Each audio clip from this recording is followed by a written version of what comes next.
Graça e paz, gente. Vocês estão bem? Estão felizes? Estão orando em línguas? Estão confessando a palavra?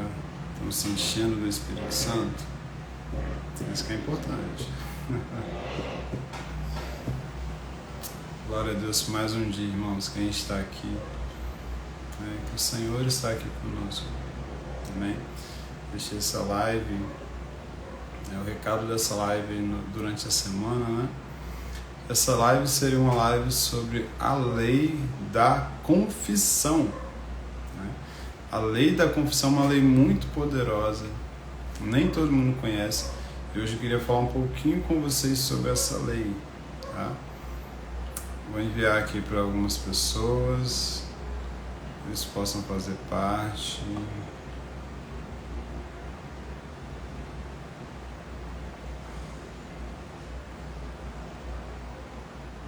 Só gente boa aqui, ó. Muita gente.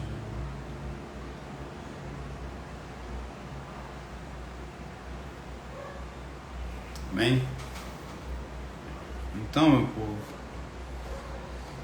a lei da confissão, né? Então existe uma lei da confissão que tudo aquilo que a gente confessa, a gente se torna. A Bíblia diz que em Gênesis que Jacó, ele tinha um grande problema. E todo o problema de Jacó se deu por causa do nome que ele tinha. O nome Jacó no original significa enganador e também aquele que agarra algo. Então, quando ele nasceu, quando ele e seu irmão nasceu, eles eram gêmeos, estavam no ventre de Rebeca. Isaac, o filho da promessa de Abraão, se casou com Rebeca e os dois geraram um filho. Eles geraram um filho e o nome desse filho foi Isaac. Isaac se casou com Rebeca e eles tiveram um filho gêmeos, 2 filhos gêmeos. E nesse momento que eles tiveram filhos gêmeos, primeiro nasceu seu irmão Esaú, depois de Esaú nasceu Jacó. Mas Jacó só teve esse nome porque quando o irmão dele nasceu, ele se agarrou no calcanhar do irmão. A parteira que viu aquilo pensou, nossa, ele está querendo agarrar o irmão, está querendo passar a perna no irmão para ser o primogênito. Só fechar a janela aqui. Então, nesse momento, eles entenderam que Jacó estava querendo enganar o seu irmão, mas não faz nenhum sentido, porque ele era apenas uma criança. E ali eles deram o nome dele de Jacó. Jacó, no hebraico, significa significa enganador, né? Ou aquele que agarra. Então Jacó viveu a sua vida toda com esse estigma. Imagina que você tivesse esse nome, né? Enganador. Então todo mundo que te visse na rua, enganador, vem cá. Enganador, passa lá em casa depois. Enganador, faz isso para mim. Enganador, leva isso para mim. Enganador, vamos brincar na rua. Enganador, você tirou nota 10. Então, Jacó viveu com esse estigma de enganador. Então, por toda a sua vida, Jacó era chamado apenas de um nome. E engraçado é que isso foi tão forte na vida de Jacó, isso se tornou tão forte na vida dele, que depois Jacó realmente começou a enganar as pessoas. A primeira pessoa que Jacó enganou foi o seu próprio pai. Foi o seu irmão, Esaú. Esaú estava faminto, Esaú não tinha o que comer, e Esaú era o filho primogênito. Então Jacó viu Esaú naquela fome, naquela vontade, naquela necessidade. Irmãos, o primogênito, na Bíblia, naqueles tempos, ele herdava todas as coisas do pai. Ele herdava a maioria das coisas do pai. O primogênito tinha a maior parte da herança de um pai. Então, por Esaú ser o primogênito, ele provavelmente herdaria muitas coisas que Isaac tinha. Então, o que Jacó fez? Ele viu que o seu irmão estava com fome. Ele foi lá e preparou uma caça, preparou um prato, porque ele já tinha caçado, já estava com alguma coisa, seu irmão não conseguiu apanhar nada aquele dia. E ele ofereceu ao seu irmão um guisado de lentilhas. E quando ele oferece ao seu irmão, ele fala assim: eu só te dou esse guisado de lentilhas em troca da primogenitura. Se você me der os seus direitos de primogenitura, eu te dou. E Esaú pensou assim: olha, eu estou com fome, estou quase morrendo. O direito de primogenitura não vai matar minha fome. Ele foi lá e deu o direito de primogenitura para Jacó. Essa foi a primeira vez que Jacó enganou alguém na Bíblia. Mas ele não parou por aí, ele continuou. E o próximo a ser enganado foi seu próprio pai. Isaac já estava quase cego, né? Já estava cego praticamente, já estava em longa e tenra idade. E ele, naquele momento, naquele tempo de velhice, perto de morrer, ele pensou assim: eu tenho que abençoar o meu filho mais velho, porque eu já vou morrer. Então o que Isaac faz? Isaac chama Esaú e fala para Esaú assim: Esaú, vai lá, busca uma caça para mim saborosa e traz, porque eu vou te abençoar, vou derramar bênção sobre você. Então o que Esaú fez? Ele foi atrás da sua casa, né? Isaac e Rebeca ouviu aquilo, a mãe de Jacó e de Esaú. Rebeca ouviu aquilo, mas a Bíblia diz que ela gostava mais de Jacó. Isaac gostava mais de Esaú. E ela falou assim: Jacó, vai lá rapidinho. Eu vou preparar aqui um prato rapidinho para o seu pai, um cabrito bem gostoso para o seu pai. E você leva para ele, porque o seu irmão já foi buscar uma caça, porque o seu pai vai abençoar ele. Então Rebeca faz isso, dá a caça para Jacó, mas Jacó fala assim: o meu irmão é peludo, meu pai vai me apalpar e vai me reconhecer. Então eles colocam umas peles, né, no braço dele e ele vai. E quando ele chega lá diante de Isaac, Isaac fala assim: nossa, foi tão rápido já, meu filho. E Jacó fala assim: é porque o Senhor Deus me abençoou e trouxe para mim, na minha direção, o cabrito.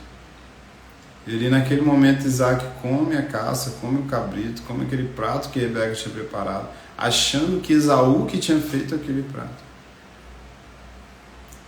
Mas uma coisa Isaac percebe, ele fala bem assim: olha, a voz não é de Esaú não tem essa voz é de Jacó. Deixa eu te apalpar, chega perto de mim. E quando Jacó chega, ele apalpa, Isaac apalpa Jacó e vê que ele estava peludo. Então ele imagina assim: deve ser o meu filho Esaú. E naquele momento, quando ele derrama a bênção sobre Jacó, ele coloca ele sobre o senhor do seu irmão. Jacó recebe a bênção do pai, e quando Jacó termina de receber a bênção, o seu irmão Esaú chega. E quando o seu irmão Esaú chega, Isaac toma o maior susto da vida dele. A Bíblia diz que o coração de Isaac começa a tremer, porque ele percebe que foi enganado por Jacó mais uma vez. E nesse momento de engano, nesse momento que Jacó rouba a bênção do seu irmão, se passando por ele, Esaú fala bem assim. Eu quero abrir esse texto com vocês. Deixa eu abrir esse texto com vocês, pegar minha Bíblia aqui, porque esse texto é um texto muito forte. Esse texto é um dos textos que é o tema dessa live de hoje. O tema dessa live de hoje é a lei da confissão.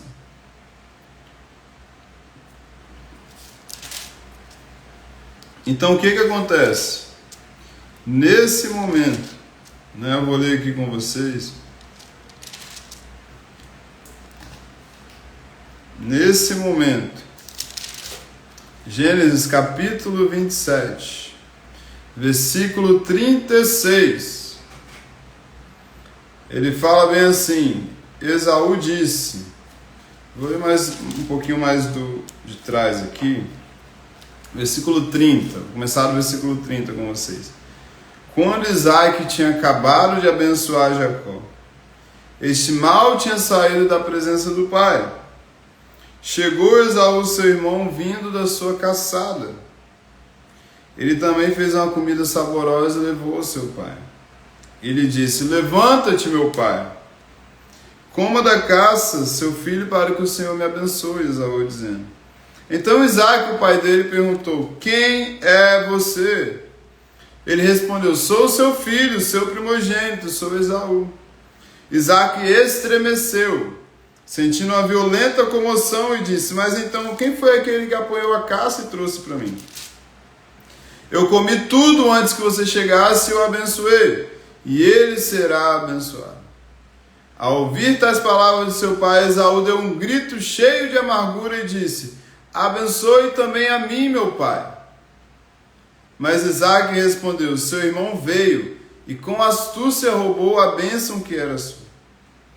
Esaú disse: não é com razão que ele se chama Jacó, pois já 2 vezes me enganou e tirou meu direito de primogenitura, e agora tomou a bênção que era minha.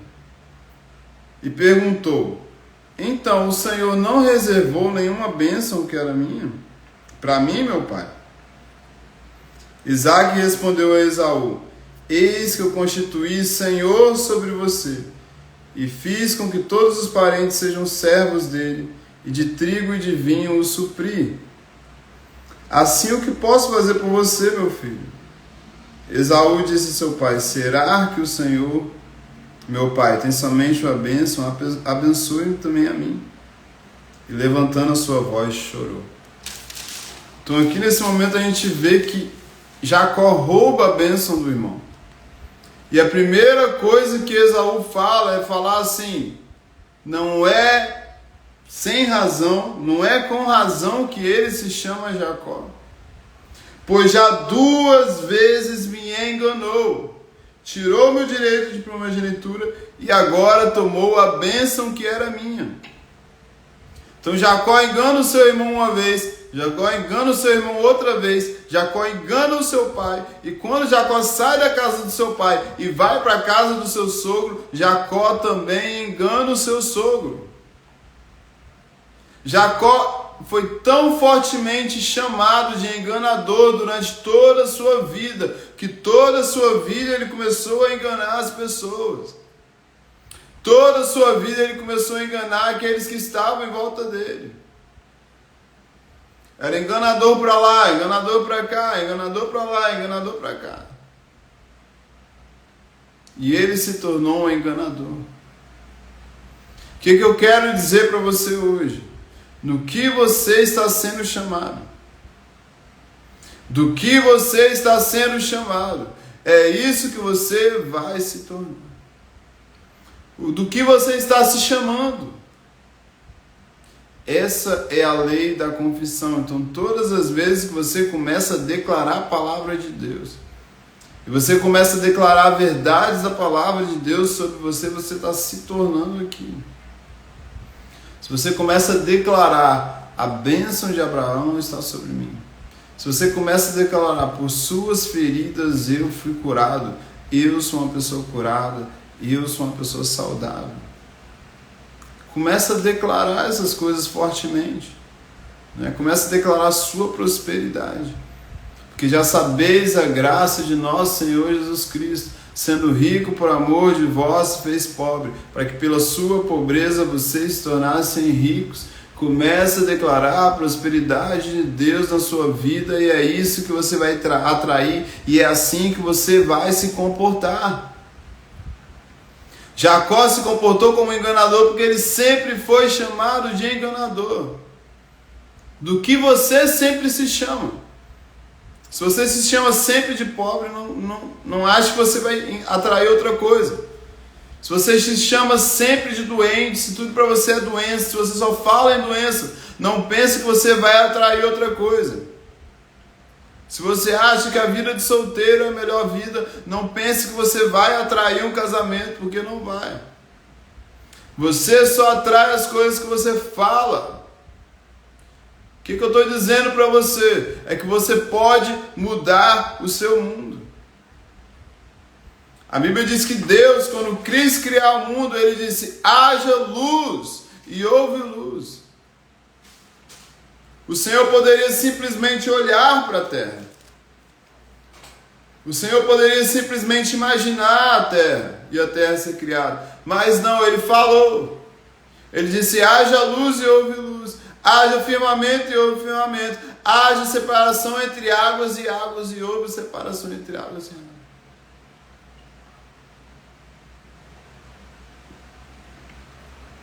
Então tudo que o Senhor fez, Ele fez falando. Não pense que Ele vai fazer algo diferente agora, irmãos. Então quando você começa a falar, porque eu sei a graça do meu Senhor Jesus Cristo, que sendo rico, por amor de mim, se fez pobre, para que pela sua pobreza eu me tornasse rico. Eu sou rico. Quando você começa a falar, prosperidade e riqueza haverá na minha casa, sua justiça permanece para sempre. Salmo 128, bem-aventurado o homem que tem ao Senhor e nos seus caminhos, comerá do fruto dos seus trabalhos, será feliz e próspero. Você começa a declarar a palavra de Deus, e isso tem um poder incrível no mundo espiritual, mas também tem um poder incrível na sua alma. Qual é o poder que isso tem na sua alma? Te tornar alguém diferente. Qual o poder que isso tem na sua alma? Transformar a sua mente. Te fazer pensar como uma pessoa rica. Te fazer agir como uma pessoa rica. Te fazer agir como uma pessoa próspera. Você começa a confessar que você é curado. Por suas feridas eu fui sarado. Castigo que me trouxe a paz estava sobre ele. Por suas feridas eu fui sarado. Você começa a se sentir curado. Você começa a agir como uma pessoa curada. David Robson contou a história. Uma vez ele foi orar por uma irmã que estava com câncer. E ele era muito usado em milagres. E quando ele orou por essa irmã, ela não foi curada. Quando ele orou por ela, ela não foi curada. E ela era uma professora e ela falou assim, olha, eu sei receber o ensino. Me ensina como eu posso ser curada disso. Me ensina como eu consigo ser curada desse câncer. Ela falou com ele. E ele falou com ela assim, olha, se você for no seu quarto, você começar a agradecer pela sua cura, antes de você ver a sua cura, ela vai se manifestar. E aquela irmã disse que ela foi e começou a agradecer o Senhor pela cura. E passaram-se meses e ela não voltava atrás da sua confissão. Ela continuava confessando e declarando, confessando e declarando, confessando e declarando. E aquela irmã se tornou curada. Aquela irmã, ela recebeu a cura dela. De tanto ela falar que ela era curada, de tanto ela declarar que ela era curada, ela recebeu a cura daquele câncer. Irmãos, o que eu quero dizer para vocês aqui hoje? Não há nada que pode impedir o poder da palavra de Deus na sua vida. Não há nada que pode impedir o poder da palavra de entrar no seu coração. Não há nem o mal. Não há nada na sua carne que seja tão forte quanto a palavra de Deus. Não há nada na sua carne que seja tão forte quanto a palavra de Deus. Quando a palavra de Deus entra de fato no seu coração, ela quebra todas as fortalezas. Quando a palavra de Deus entra de fato no seu coração, ela traz transformação interior de tal forma que na área que você foi mudado, você se comporta como Jesus. Então quando eu falo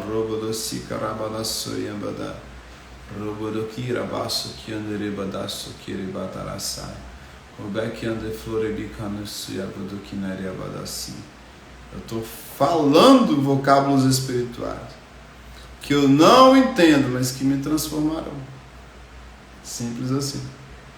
Mas Paulo deixa bem claro, ele fala assim, ore com o Espírito, mas também ore com a mente. Ore com o Espírito, mas também ore com a mente. Então, do mesmo jeito que eu oro em línguas, eu também posso orar com a minha mente, declarando a palavra. Então, eu começo verdadeiramente, levou sobre si as minhas dores. Minhas enfermidades, Ele carregou sobre si. Eu começo a declarar a palavra, declarar a palavra, declarar a palavra.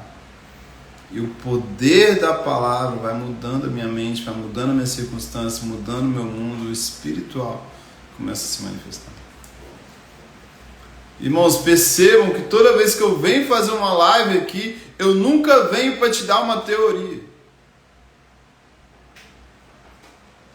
Eu nunca venho fazer uma live aqui para te dar uma teoria, para falar com você conhecimentos bíblicos maravilhosos. Eu poderia. Já li a Bíblia várias vezes, eu poderia. Mas toda vez que eu venho aqui, eu venho te dar uma prática que vai mudar a sua vida, porque o reino de Deus é um reino de práticas. Jesus deixou ensinamentos tremendos, mas por trás de todo o ensinamento tinha uma prática. Ele ensinou sobre oração, ensinou sobre jejum, ensinou sobre esmola, ensinou sobre a volta de Cristo, ensinou sobre dar outra face. Mas todo o ensinamento de Cristo, ele termina numa prática que vai te transformar. Qual é a prática que eu mais enfatizo aqui? Oração em línguas. A oração em línguas é a prática que eu mais enfatizo. Por quê? Porque é o meu chamado. É porque a Bíblia também enfatiza. Janto, você não acha que a Bíblia enfatiza falar em línguas? Enfatiza. Marcos 16, 17. Atos capítulo 2. Gênesis 11, Torre de Babel, uma referência clara a falar em línguas. Atos capítulo 10. Atos capítulo 19. Judas, versículo 20. Efésios 6, 18. Todas essas referências são referências tremendas sobre falar em línguas. Então, essa é o meu foco de ensino aqui. A oração em línguas. Mas a oração em línguas, ela vai te levar para outras práticas. Ela vai te levar para outras chaves. Se você orar muito em línguas, você também vai ser alguém que jejua muito. Se você orar muito em línguas, você também vai ser alguém que confessa muita palavra. Se você orar muito em línguas, você também vai ser alguém que medita na palavra.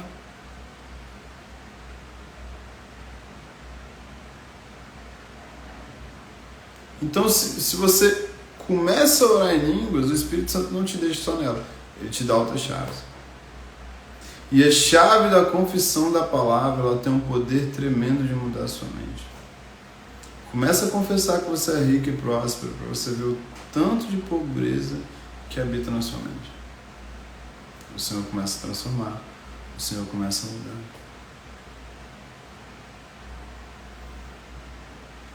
Porque a palavra de Deus nos foi dada para que nós possamos crer nela. A palavra de Deus nos foi dada para que nós possamos andar nela, que nós possamos praticar ela todos os dias da nossa vida. E é isso que eu quero para mim, praticar a palavra de Deus todos os dias da minha vida. Começa a declarar, eu só sei o Salmo 23. Que salmo tremendo! Que salmo tremendo! Salmo 23 já tem tudo que você precisa. Tudo que você precisa já tem no Salmo 23. O Senhor é meu pastor, nada me faltará. Deitar-me faz a verdes pastos. Guia-me mansamente às águas tranquilas. Refrigera minha alma. Está precisando de refrigério na sua alma? Salmo 23. Refrigera minha alma. Preparas uma mesa na presença dos meus inimigos. Tu me honras, ungindo a minha cabeça com óleo. O meu cálice transborda. Bondade e misericórdia me seguirão todos os dias da minha vida. Habitarei na casa do Senhor enquanto eu viver. Você precisa de mais alguma coisa do que esse salmo? Refrigério na alma, bondade e misericórdia. A presença de Deus na mesa. Então o Salmo 23, ele é muito conhecido. Mas ele é muito profundo, irmãos. Muito profundo. Se nós de fato crescemos no Salmo 23, por que eu estou falando dele? Porque é um versículo que você pode falar, e quanto mais você fala, o Senhor é meu pastor, nada me faltará, mais você vai crer na provisão do Senhor. Deitar-me faz abrir espaço, guia-me mansamente as águas tranquilas, refrigera minha alma, guia-me pelas veredas da justiça, por amor do seu nome. Ainda que eu ande pelo vale da sombra da morte, não temerei mal algum, tu estás comigo, tua vara, o teu cajado me consola. Não temerei, porque tu estás comigo. Preparas uma mesa perante mim na presença dos meus inimigos, tu me unges na minha cabeça com óleo e o meu cálice faz transbordar. Certamente a bondade e a misericórdia me seguirão todos os dias da minha vida, habitarei na casa do Senhor enquanto eu viver.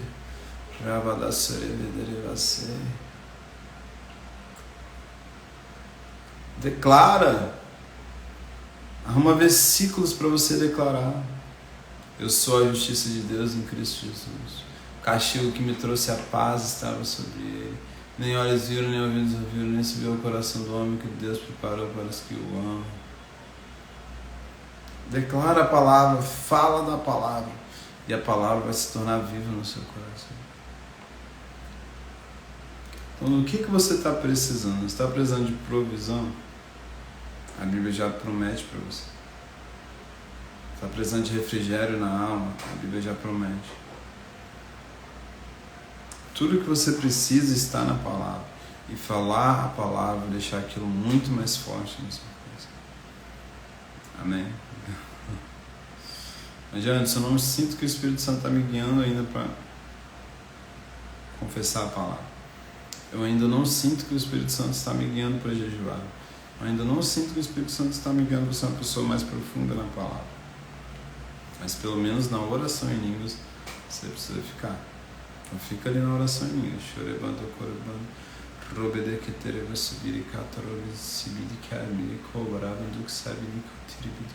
Fica ali na oração em línguas. E aí o Senhor vai te dando chaves. E aí o Senhor vai te revelando. E aí o Senhor vai falando com você. E aí o Senhor vai transformando a sua vida. Então você orou muito em línguas, precisou de uma chave, o Espírito Santo traz, pode ficar tranquilo. O Espírito Santo não vai te deixar sozinho, nem órfão, nem na dificuldade dessa situação, ele vai trazer a chave que você precisa. Então ele vai trazendo para você coisas que vão te transformar.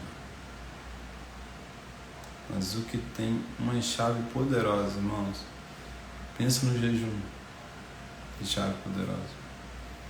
Mas pensa na confissão da palavra. Que chave poderosa. Meu Deus. Não há como você ficar conversando a palavra e você não ser mudado. Jacó, ele foi tão chamado de enganador que ele se tornou. Imagina se você se chamar de rico.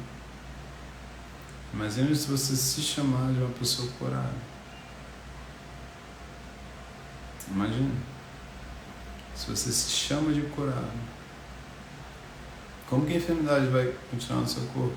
Se você passa 1 hora por dia declarando que você é curado, agradecendo a Deus por uma cura que você não viu ainda, mas que pela fé você já tem. Na palavra de Deus. Imagina. Então essa é uma chave tremenda, irmãos. É uma chave que move o monte.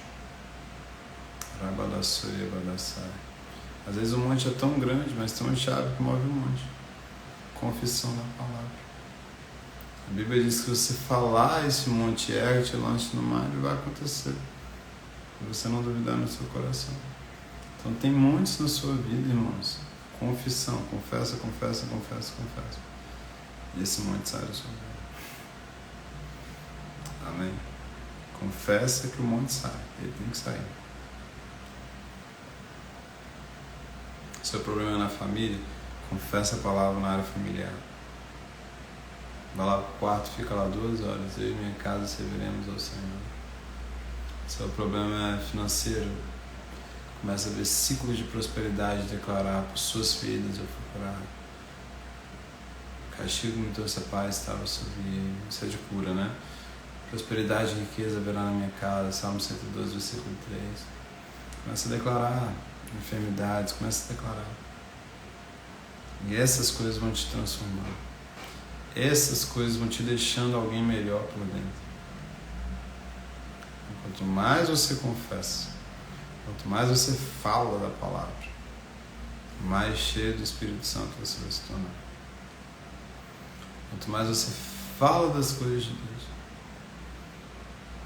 quanto mais você, medita nas Escrituras, se enche das Escrituras e fala dela, mais cheio do Espírito Santo você vai se tornar. Deus disse para Josué: não cesse de falar das palavras do livro dessa lei. Então Deus não falou para Josué: olha, só medita na minha palavra, só pensa na minha palavra, só lê minha palavra. Não, ele falou assim: não cesse de falar, não para de falar da minha palavra. Gente, só sei o Salmo 91, fala do Salmo 91.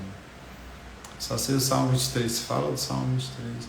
Procura versículos, se enche de versículos e começa a falar, porque isso vai transformar a sua vida. Amém? Mas, se você ainda não consegue, se o Senhor ainda não abriu isso, continue orando em línguas. Porque a oração em línguas, ela é a mãe das outras práticas. Todas as outras práticas que o Espírito Santo te dá, primeiro ele te dá uma chave. Qual a primeira chave que ele te dá? A oração em línguas. No momento que você foi batizado no Espírito Santo, ali o Espírito Santo te dá a oração em línguas. Você começa a orar, ele vai te edificando, vai te transformando. Amém? Até que você se torne como Jesus na área que você precisa. Até que você precise de uma chave que a oração em línguas não pode fazer por você. Por exemplo, mudança de mente, em algumas áreas. Não tem como mudar minha mentalidade apenas orando em línguas.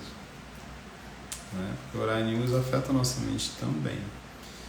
E muda muito a nossa mente de fato.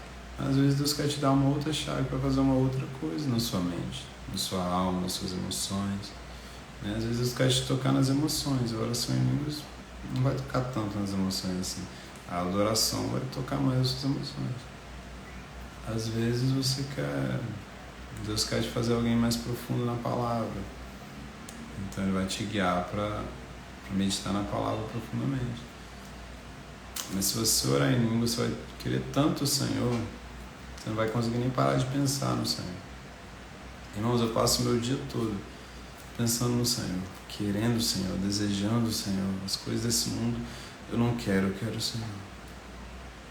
Quando eu percebo que o mundo está enchendo muito meu coração, eu paro, desligo, ponho longe de mim o que tem que colocar e vou orar em línguas, vou declarar a palavra, vou ofertar na vida de irmãos, porque essa é a minha vida, é isso que eu quero. O resumo da minha vida, o resumo de tudo que eu faço, eu quero mortificar a minha carne e edificar o meu espírito. Tudo que eu faço é para me tornar alguém que mortificou a carne e está andando mais no Espírito. Porque se você andar no Espírito, você consegue cumprir a palavra de Deus. Porque a palavra de Deus foi te dada para ser cumprida, para ser praticada. Mas ela só pode ser praticada se você estiver no Espírito.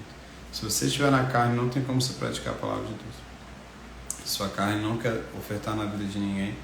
Sua carne não quer jejuar, sua carne não quer perdoar, sua carne não quer dar outra face, sua carne não quer andar a segunda milha, sua carne não quer as coisas de Deus. Tudo que sua carne quer é entretenimento, vai ficar aqui no Instagram. É isso aí que sua carne quer.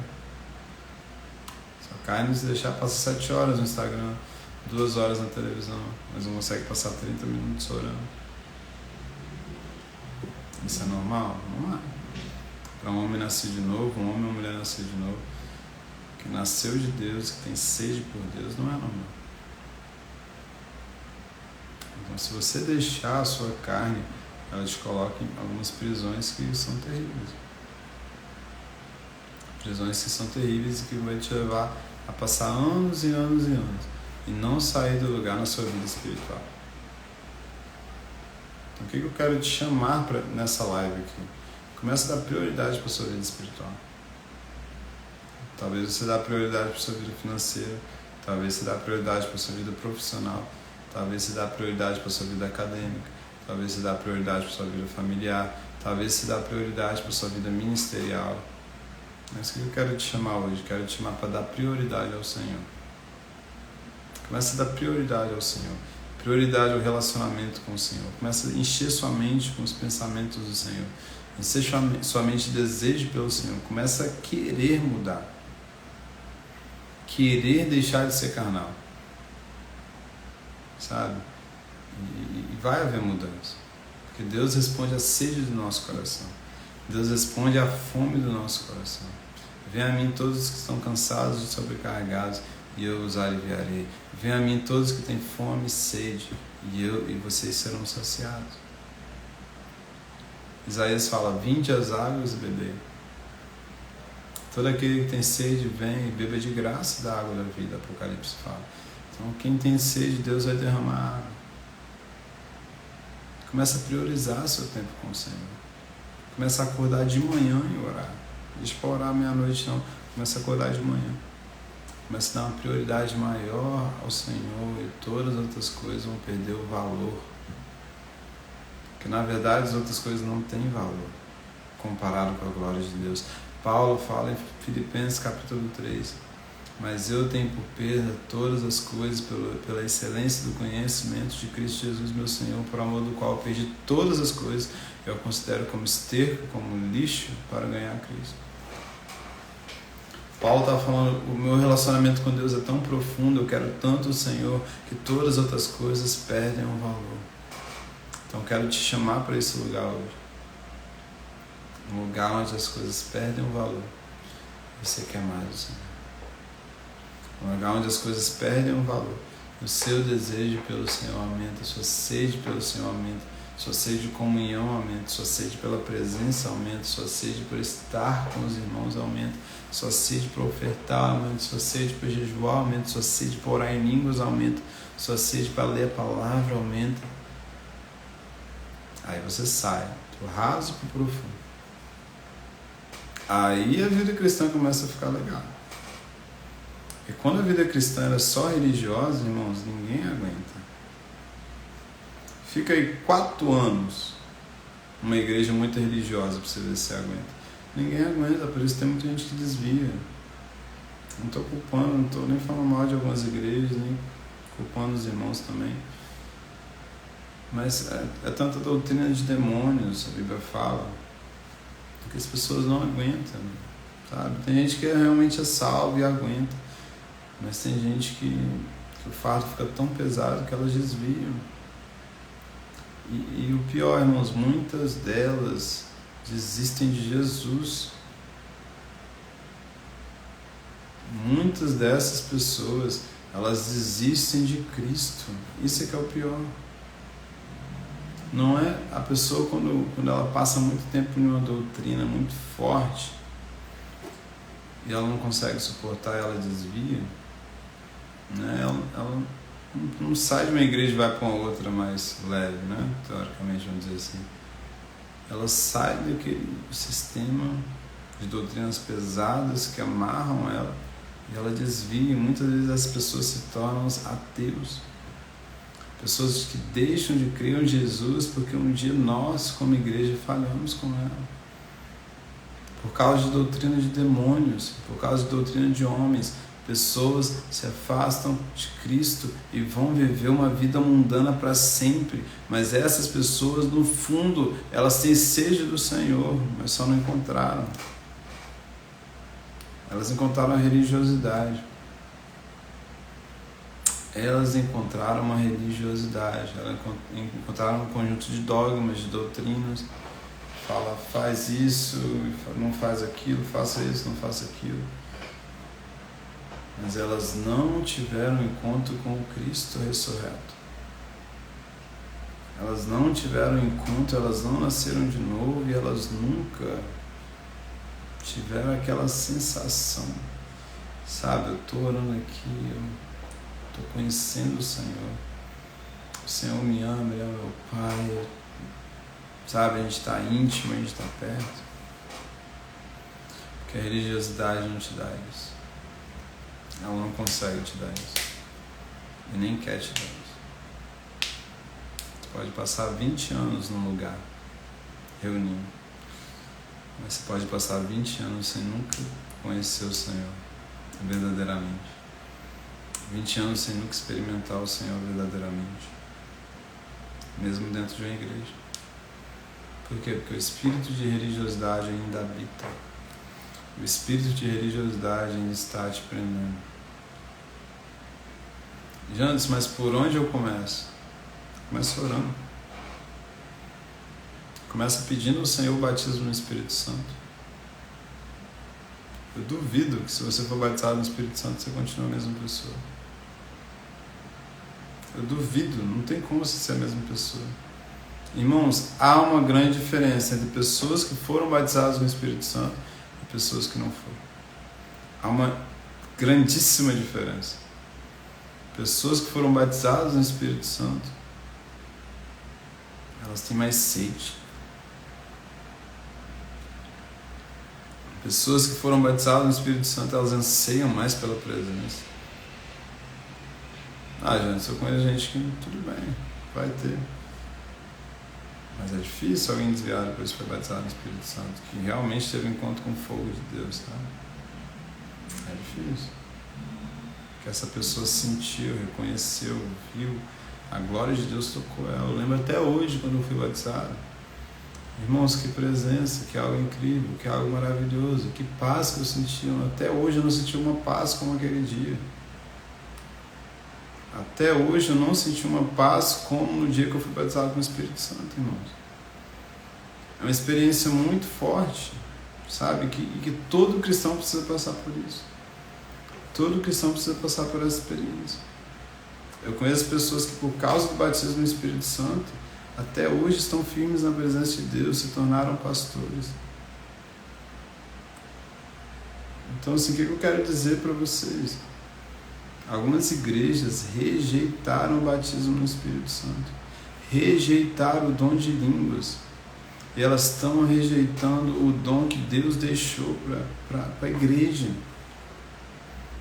Elas estão rejeitando um dom tão precioso que Deus deixou para o corpo de Cristo, irmãos. Elas estão rejeitando.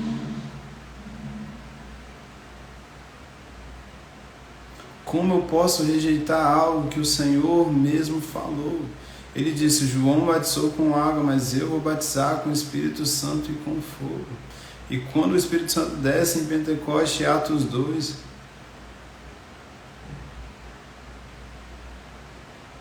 o fogo de Deus desce, o Espírito Santo traz as línguas. E a Bíblia fala que antes disso, Jesus fala para eles, fiquem em Jerusalém até que do alto vocês sejam revestidos de poder. Não saiam de Jerusalém, porque João batizou com água, mas vós sereis batizados com o Espírito Santo. Depois desses dias, não muito depois. Então Jesus deixou isso para a igreja, irmãos. E uma doutrina de homem vai me tirar o que Deus falou na sua palavra? Não pode. A palavra de um homem não pode ser maior do que a palavra de Deus. A palavra de um homem não pode ser maior do que a palavra de Deus. Jesus disse, em meu nome falarão novas línguas. Jesus prometeu. Eu te pergunto, qual o interesse do diabo de lançar uma doutrina dessa? Qual o interesse do diabo de colocar doutrinas tão pesadas no meio da igreja? Qual o interesse do diabo nisso? De colocar doutrinas que igrejas inteiras e congregações inteiras ficam presas debaixo dela. Qual o interesse do diabo? O interesse do diabo é que você nunca tenha um relacionamento com o Senhor, não conheça o Senhor, passe sua vida toda sem conhecer o Senhor. Mas você não vai. Você vai orar em línguas. Chorebadacora você. Hakia subini cabini kobaraba do kidabadik subini cabini kobaraba do ksibina. Ibukinab do kshubini karaba do sabini karaba dak shuriaba do kidiriaba do sayadakai. Rabasto querebo que libido que turibidiribidik que tiribistudo que toraba da che. Quando o Senhor me revelou, irmãos, que a oração em línguas era uma forma de conhecê-lo, meu Deus. Rouba do Ceará. Eu lembro até hoje, 2014, eu acho. 2015 o Senhor me revelou isso. Que a oração em línguas era um relacionamento no Espírito. Que eu fui criado para ter um relacionamento no Espírito com Ele. Quando eu oro em línguas, esse tipo de relacionamento que ele procura. Meu Deus, foi tão forte, irmãos, que até hoje eu não esqueço dessa revelação. Tem muitas coisas que Deus me revelou que não ficam na minha mente, mas essa eu não consigo esquecer. Ele me deu um versículo ainda, o versículo de Efésios, vou ler aqui com vocês. Vou ler aqui com vocês Efésios.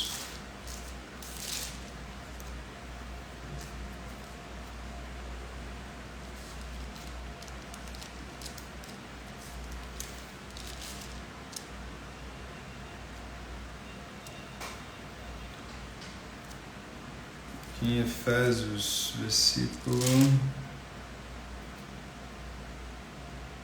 capítulo 4, versículo 23.